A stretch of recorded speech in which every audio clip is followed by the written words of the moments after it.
ครับเดือน12ครับผม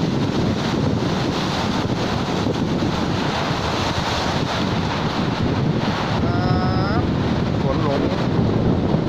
ลงมือฝนหลงเดือนฝนตกเสยครับพี่น้อง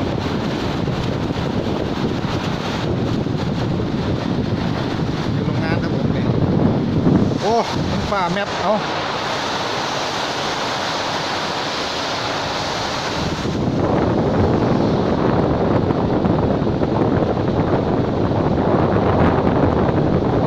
บรรยากาศฝนตกครับผมโรงงานครับวันนี้วันที่15ครับผมพี่น้องวันที่15เดือน12 2563ครับว้าน้ำป่าทั้งอย่างบาดเนี่ยจิ้มยับมาทุกคน